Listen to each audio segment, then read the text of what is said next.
Hello dear student, welcome to science classes. Science classes में हम 2020 की इम्पोर्टेंट घटनाओं को कवर कर रहे हैं और जो कि एग्ज़ाम ओरिएंटेड हो, और इसी को ध्यान में रखते हुए हम कंटिन्यू करते हैं।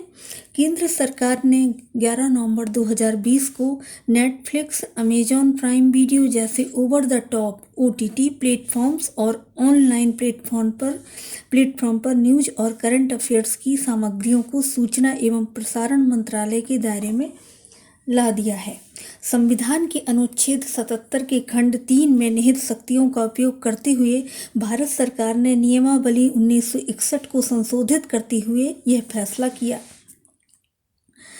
ITAT आयकर अपीलीय अधिकरण कटक उड़ीसा में इनकम टैक्स अपील ट्रिब्यूनल की स्थापना 1970 में हुई थी। इसके वर्तमान अध्यक्ष PP भट्ट हैं। प्रत्यक्ष करों के क्षेत्र में ये बहुत महत्वपूर्ण संवैधानिक निकाय है। PM ने 11 नवंबर 2020 में अत्याधुनिक कार्यालय के सह आवासीय परिसर का यहाँ लोकार्पण किया वीडियो कॉन्फ्रेंसिंग के द्वारा। PM ने 8 नवंबर 2020 को जहाज रानी मंत्रालय का नाम बदलकर पत्तन पोत परिवहन और जल मार्ग मंत्रालय रख दिया गया।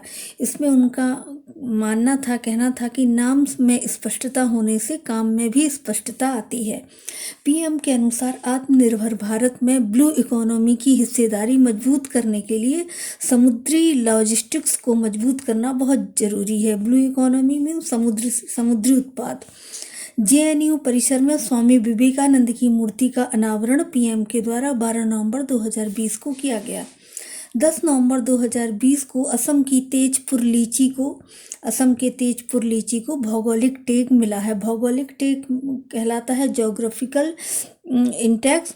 ये भौगोलिक संकेत, ये कुछ भी स्पेशल किसी भी जगह विशेष स्थान की जो भी स्पेशल चीज़ होती है उसमें भौगोलिक संकेत मिलने पर उस क्षेत्र के लोगों का उस पर अधिकार हो जाता है और उसकी कोई कॉपी नहीं कर सकता। इसे कहते हैं भौगोलिक टैग, GI।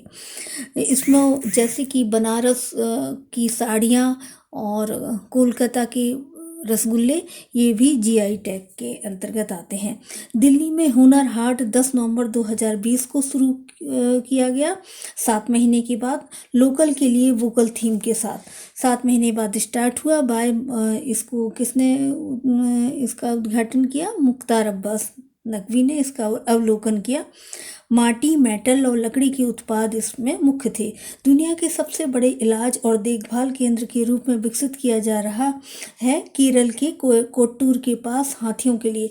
केरल के कोट्टूर में हाथियों के इलाज के लिए और उनके रहने की और देखभाल के लिए केरल के कोट्टूर में एक आवास विकसित किया जा रहा है। DST means department of science and technology. SERB means science and engineering research board. इसको स्वास्थ्य मंत्री डॉक्टर हर्षवर्धन ने 29 अक्टूबर 2020 में विज्ञान और इंजीनियरिंग अनुसंधान में लैंगिक असमानता को कम करने के लिए यह योजना शुरू की है।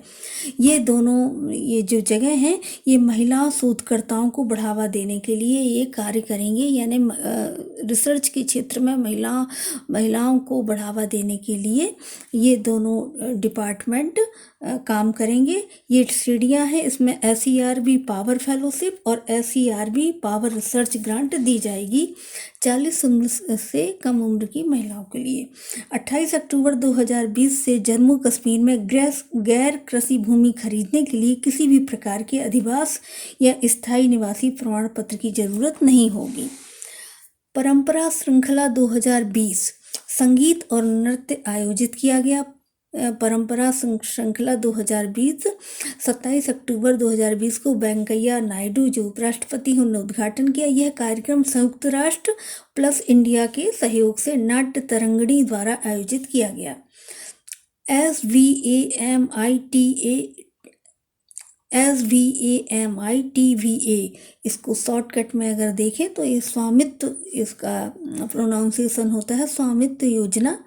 क्या है इसका पहले फुल फॉर्म देख लें, कभी आ सकता है। Survey of village and mapping with improved technology in village area. Means ये पंचायती राज मंत्रालय द्वारा ग्रामीणों को संपत्ति कार्ड उपलब्ध कराती है। ये प्रधानमंत्री ने 24 अप्रैल 2020 को इसका उद्घाटन किया। इसका उद्देश्य है कि लोन लेने में सुविधा। प्रधानमंत्री अपने डिजिटल इंडिया जो उनका प्रोग्राम है उसी के तहत ये इसमें एक और कदम है उनका। ग्राम समाज के सभी कार्य अब ऑनलाइन होंगे, जिससे फर्जीवाड़ा और बीच के लोगों के जो बिचौलियां हैं उनसे किसानों को, ग्रामीणों को मुक्ति मिलेगी। World food and agriculture organisations की स्थापना को 75वीं वर्षगांठ पर पीएम मोदी ने 75 मूल्य का एक स्मारक सिक्का जारी किया। वर्ल्ड फूड एंड एग्रीकल्चर खाद्य एवं कृषि संगठन का ऑफिस कहाँ है? रोम में है। क्योंकि अब ये इसको 75वीं वर्षगांठ इसकी हुई है, क्योंकि ये इस्टेब्लिश हुआ 16 अक्टूबर 1945 को। तो प्रधानमंत्री ने 16 अक्टूबर को इसकी 75वीं वर्षगांठ पर एक 75 मूल्य का एक स्मारक सिक्का जारी किया। और इसका ऑफिस हम जान लेते हैं कि ये रोम में है, इटली में। इसके महानिदेशक चू डोंगयू चीन के हैं। ये अपने इंडिया के 1956 से 1967 में विनय रंजन सेन इसके महानिदेशक रह चुके हैं। उसी समय का टाइम है। इनके समय वर्ल्ड फूड प्रोग्राम इनके कार्यकाल में संचालित हुआ था, जिसको अभी हाल 2020 में नोबेल का शांति पुरस्कार भी मिला है इस संस्था को, वर्ल्ड फूड प्रोग्राम को। पीएम ने 8 फसलों को इस दिन 16 अक्टूबर को 8 फसलों की 17 नई जैव विविधता वाली किस्मों को भी राष्ट्र को समर्पित किया है। 2016 में अंतर्राष्ट्रीय दलहन वर्ष और 2023 में अंतर्राष्ट्रीय मिलेट्स वर्ष की भारत ने मनाने का प्रस्ताव प्रस्तुत किया था, जिसे FAO ने संयुक्त राष्ट्र की इस संगठन ने उसका समर्थन किया है। ये संयुक्त राष्ट्र संघ का ऑफिस रोम है। आप इसका हेडक्वार्टर रोम है। इसके लिए आप लॉजिकली थोड़ा सा ये एक कोई ट्रिक टाइप का यूज कर लीजिए कि राहुल गांधी रोम जाते हैं, इटली जाते हैं, तो आप ये सोच लीजिए कि वो इटालियन फूड खाने जाते हैं, वहाँ फूड का बहुत ज़्यादा भंडार है। तो ये ऑफिस रोम में है, इसका ऑर्गेनाइजेशन संगठन फूड का। तो राहुल गांधी रोम जाते हैं, इटली जाते हैं, फूड खाने जाते हैं। इसका लैटिन आदर्श वाक्य है, लैटिन में फिएट पेनिस मीन्स सबको रोटी मिले, इसका एक लोगो है। 12 अक्टूबर 2020 को पीएम ने ग्वालियर की राजमाता विजय राजे सिंधिया की जन्म शताब्दी के उपलक्ष्य में 100 रुपये का एक विशेष स्मारक सिक्का जारी किया। विजय राजे सिंधिया कई दशकों तक जनसंघ की सक्रिय सदस्य थी। वह बीजेपी की सह संस्थापक भी रही हैं। कपड़ा मंत्री स्मृति ईरानी ने भारतीय कपास के लिए पहला ब्रांड और लोगो लॉन्च किया। 7 अक्टूबर 2020 को इंडिया के प्रीमियम कपास को कस्तूरी कपास के रूप में अब जाना जाएगा। अब भारत की कपास को विदेशों में और सब जगह कस्तूरी कपास के रूप में इसको जाना जाएगा। ये प्रतीक है कस्तूरी कपास सफ़ेदी, चमक, कोमलता, शुद्धता और गुणवत्ता का। नशा मुक्त भारत अभियान की शुरुआत सामाजिक न्याय व अधिकारिता मंत्रालय ने की। यह 2018 से 2025 के लिए एक कार्य योजना तैयार की गई है।